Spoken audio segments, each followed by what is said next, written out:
भारत को विरोधाभासों का देश कहा जाता है और इसके कई कारण भी हैं और ऐसा ही एक विरोधाभास है भारत के लोगों का स्वास्थ्य। आपको जानकर हैरानी होगी कि भारत के ग्रामीण इलाकों में मोटापा तेजी से बढ़ रहा है, जबकि कुपोषण के शिकार बच्चों की संख्या के मामले में भारत कई अफ्रीकी देशों से भी आगे निकल गया है। आज हम भारतीयों की सेहत से जुड़े इसी विरोधाभास का एक विश्लेषण करेंगे। ये डीएनए टेस्ट हमने ग्लोबल न्यूट्रिशन रिपोर्ट का अध्ययन करके तैयार किया है। ग्लोबल न्यूट्रिशन रिपोर्ट से हासिल किए गए नए आंकड़ों के मुताबिक भारत के 38.7% बच्चे कुपोषण के शिकार हैं, यानी इन बच्चों को शारीरिक विकास के लिए जरूरी पोषण नहीं मिल पाता। आपको जानकर आश्चर्य होगा कि घाना और टोगो जैसे अफ्रीकी देशों के बच्चे भी भारतीय बच्चों से ज्यादा सेहतमंद हैं। ग्लोबल न्यूट्रिशन रिपोर्ट के मुताबिक बच्चों को सही पोषण देने के मामले में भारत को टोगो और घाना जैसे देशों से आगे निकलने में अभी 15 वर्ष और लग जाएंगे, जबकि इस मामले में चीन की बराबरी करने के लिए भारत को वर्ष 2055 तक का इंतजार करना होगा। ग्लोबल न्यूट्रिशन रिपोर्ट के नए आंकड़ों के मुताबिक बच्चों को पोषण देने के मामले में हमारा देश भारत 134 देशों में 114वें नंबर पर है। इस सूची में अफ्रीकी देश घाना की रैंकिंग 52 और दुनिया के सबसे गरीब देशों में शामिल टोगो की रैंकिंग 80 है, जबकि चीन भारत से 106 रैंक ऊपर 26वें नंबर पर है। पूरी दुनिया में कुपोषण के शिकार बच्चों का प्रतिशत 23.8 है, यानी भारत में कुपोषित बच्चों की संख्या ग्लोबल एवरेज से भी ज्यादा है। अब हम आपको इस खबर के सबसे बड़े विरोधाभास के बारे में बताते हैं। एक तरफ भारत में करीब 39% बच्चे कुपोषित हैं, तो दूसरी तरफ भारत की ग्रामीण आबादी में मोटापे का शिकार होने वाले लोगों की संख्या पहले के मुकाबले 8 गुना ज्यादा हो गई है। ग्रामीण आबादी में मोटापे की बीमारी पिछले 14 वर्षों में बढ़ी है, जबकि शहरों में 20 वर्षों के दौरान दुगने लोग मोटापे का शिकार हुए हैं। ये आंकड़े साबित करते हैं कि मोटापा सिर्फ शहरी लोगों को ही अपना शिकार नहीं बनाता, बल्कि अब गांव के लोग भी मोटापे और इससे जुड़ी बीमारियों से पीड़ित हैं।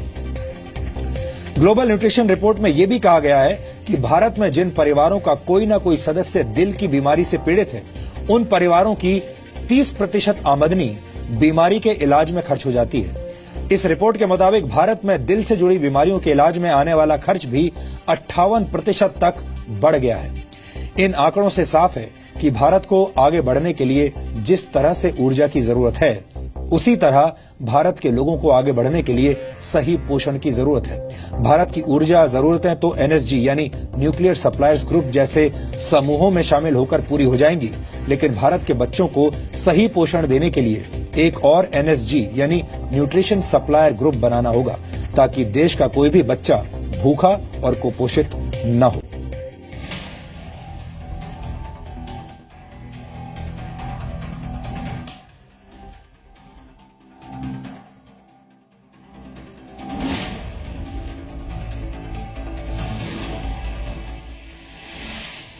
भारत के बच्चे भूखे मर रहे हैं, बड़े मोटापे से लड़ रहे हैं। भारत के बच्चों के पास पोषण नहीं है,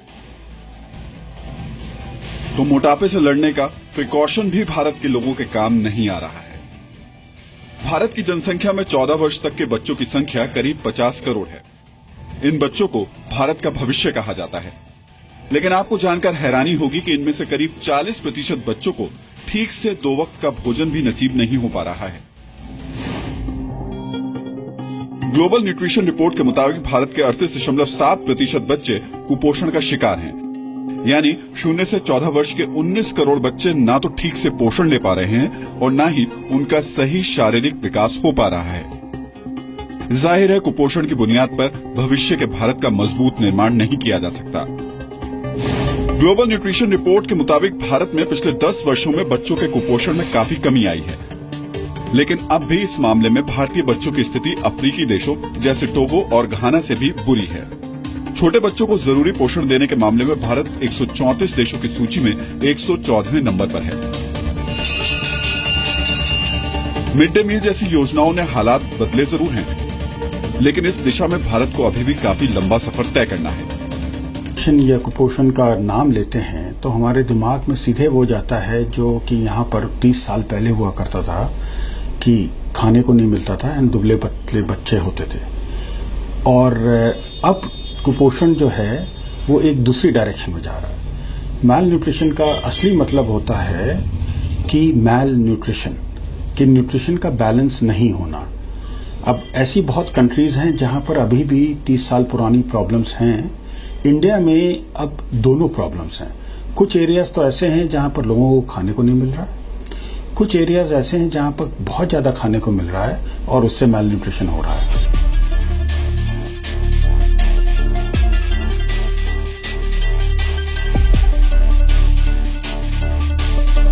कुपोषण भारत के बचपन को बीमार कर रहा है, तो मोटापा भारत के बड़े लोगों को तेजी से अपना शिकार बना रहा है। आंध्र प्रदेश के कुछ गांव में की गई स्टडी के दौरान सामने आया कि ग्रामीण इलाकों में मोटापा पिछले 14 वर्षों में 8 गुना बढ़ गया है। इस स्टडी में पता लगा कि 35 वर्ष तक की 40% ग्रामीण महिलाएं मोटापे का शिकार हैं। जांच में इन महिलाओं का BMI यानी बॉडी मास इंडेक्स 25 या इससे भी ज्यादा पाया गया। आपको बता दें कि महिलाओं के स्वास्थ्य के मामले में 18 से 22.9 तक के BMI को ही सही माना जाता है। तो दो मेन कारण हैं। एक तो हमारी डाइटरी हैबिट्स बहुत बदल गई हैं, तो वेस्टर्नाइज्ड डाइट की वजह से भी इसका असर आया है, और दूसरी सेडेंटरी लाइफस्टाइल हो गई है। तो ये दो चीज़ों के मिला के धीरे सबसे पहले मैलन्यूट्रिशन हुआ, फिर ओबेसिटी हुई, और फिर डायबिटीज और इस तरह की डिजीजेज आने लग गई। तो this is the cycle of the problem.